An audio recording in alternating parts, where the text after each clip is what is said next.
Oi, gente, tudo bom com vocês? Hoje vamos ver o capítulo 18 do livro de vocês, que fala sobre pronome pessoal. Para a gente relembrar, pronome vai ser a palavra que substitui ou acompanha um substantivo, tá? Quando ele substituir, ele vai ter valor de pronome substantivo e quando ele acompanhar, vai ter valor de pronome adjetivo, ok?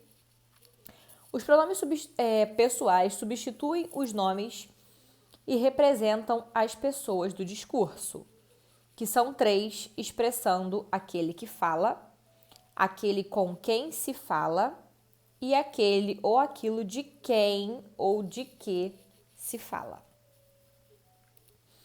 Aí tem o quadrinho, né, das três pessoas do singular e as três pessoas do plural. Eu, tu, ele, ela, nós, vós, eles e elas, que são os pronomes pessoais do caso reto. E o caso oblíquo, nós temos os átonos e os tônicos. Os átonos, aqueles que são sem preposição, e os tônicos, aqueles que apresentam preposição. Então, átonos, meter-lhe, o a, se, nos, vos, lhes, os, as, se. E tônicos, mim, tim, ele, ela, si, nós, vós, eles e elas e si.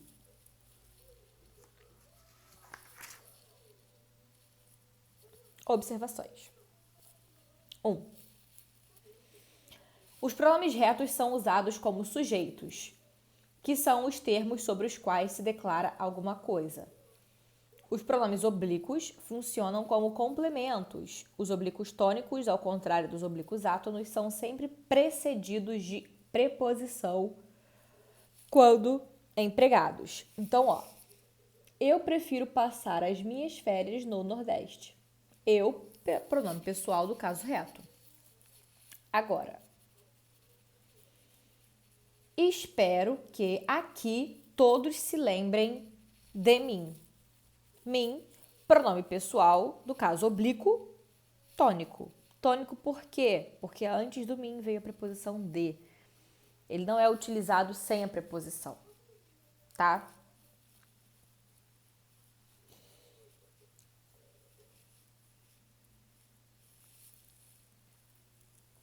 Dois, o pronome se também é utilizado na forma consigo, é usado de forma reflexiva e sempre em relação à terceira pessoa. Forma reflexiva por quê?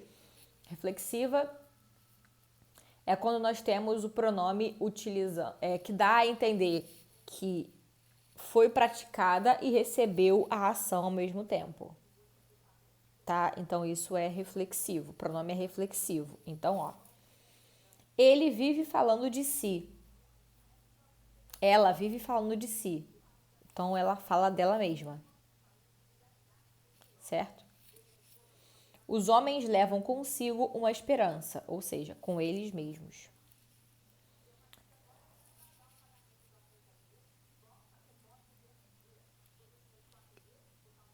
Três, as formas conosco e convosco são substituídas por vós e nós, quando usadas como reforço às palavras outros, mesmos, próprios, todos, ambos ou outro algum numeral. Exemplo, ela queria falar com nós todos, conosco, né? Pode ser conosco. Ele concordou em ir com nós três visitar o doente. Não vou dizer conosco os três, né? Os pronomes de tratamento. Para substituir os pronomes pessoais, há os chamados pronomes de tratamento, sempre construídos com o verbo na terceira pessoa do singular ou do plural. Podem referir-se a pessoas de quem se fala, no caso aí, Vossa Excelência, Vossa Senhoria, ou com quem se fala, Sua Excelência e Sua Senhoria. Ou seja, Vossa Excelência é quando eu estou falando de alguém. com alguém, tá? Vossa Excelência, estou falando com a pessoa. Agora, Sua Excelência, eu estou falando da pessoa, ok? Então, vossa, falo com, sua, eu falo de.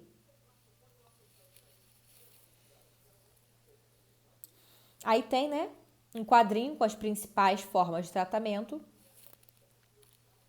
e observação lá embaixo. Também os pronomes de tratamento você, vocês, o senhor, a senhora, os dois também são, tá? Esses são também pronomes de tratamento. Os dois últimos são empregados no tratamento cerimonioso e os dois primeiros são frequentemente empregados no Brasil, praticamente substituindo os pronomes tu e vós. Então, você e vocês são mais utilizados, né? E senhor e senhora é algo mais cerimonioso.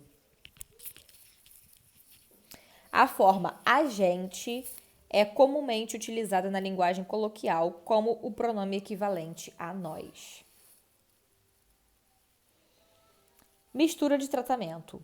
É comum a mistura entre as formas que se constroem com a segunda e a terceira pessoas em manifestações típicas do registro coloquial na linguagem. Exemplo: eu te falei, você não ouviu.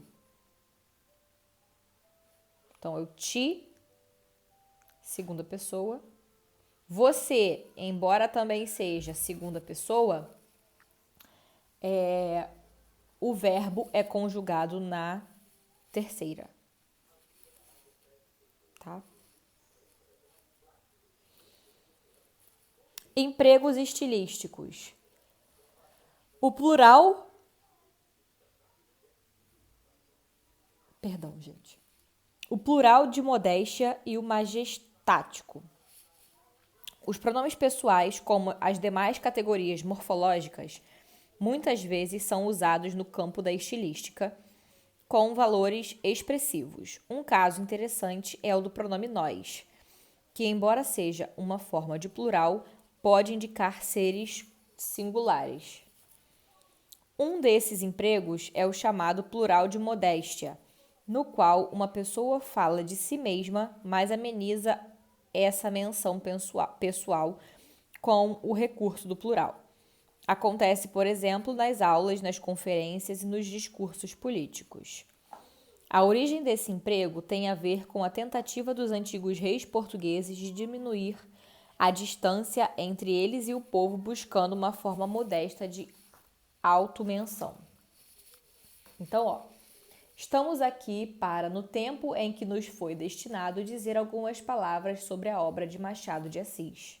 Então, para eu não dizer apenas no singular, para não tomar para mim e fazer com que o público esteja mais próximo, eu utilizo o pronome pessoal na primeira pessoa, só que no plural, certo?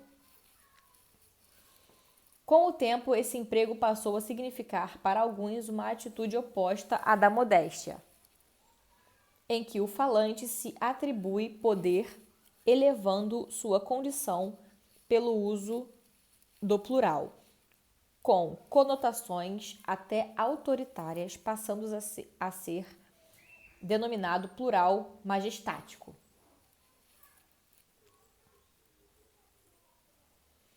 Exemplo: usando de nossas atribuições, resolvemos editar o ato institucional que suprime temporariamente a existência do habeas corpus no ordenamento jurídico nacional. O uso generalizante de formas pronominais. Pronomes como nós, você e a gente podem ser empregados de forma especial, indicando genericamente os indivíduos a quem se referem. Equivalem a termos como as pessoas e os dois últimos pertencem ao registro informal da língua. Exemplo: a verdade é que nós sempre queremos mais do que temos e isso nos leva a ter problemas na vida. Todos chegam quase de madrugada. eles sabem que você não consegue a consulta se chegar tarde.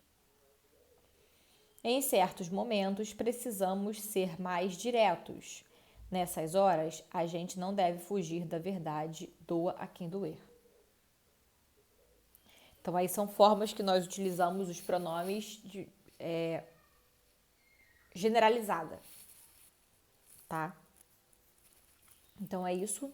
Um beijo e tchau.